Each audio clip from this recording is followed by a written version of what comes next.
Sisi kwa umoja wetu tunaendelea kushikilia msimamo wetu wa kujali na kusimamia na kuilinda amani ya nchi yetu, kwani tunaamini pahala pasipo na amani haki haiwezi kudaiwa wala kupatikana.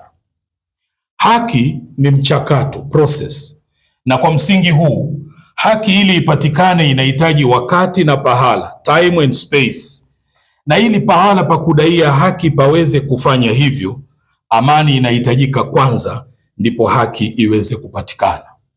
Pahala penye fujo, vurugu na watu kutishiwa mpaka kukatwa sehemu za miili yao, pahala hapo kamwe hapawezi kuwa na mazingira sahihi ya kutoa hiyo haki inayodaiwa. Sisi kwa umoja wetu tunaamini vitendo hivi ambavyo vimeleta maafa katika nchi yetu ni vitendo vya kulaaniwa na ni lazima vidhibitiwe na kuhakikisha havitokei tena katika nchi yetu. Lakini pia sisi kwa umoja wetu tunaitaka serikali ifanye uchunguzi wa kina juu ya kina nani ndio walikuwa vinara wa kuchochea vijana wetu katika kufanya uharibifu huu mkubwa kuwahi kutokea katika nchi yetu mpaka kufikia maisha ya watu kupotea.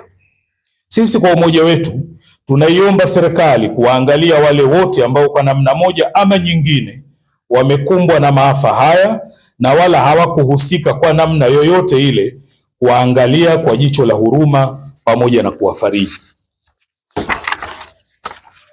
Sisi kwa umoja wetu tunaisihi serikali katika kipindi hiki iangalie pale panapohitaji suluhu pafanyike suluhu, kama mafundisho yetu yanavyosema, na suluhu ni kheri.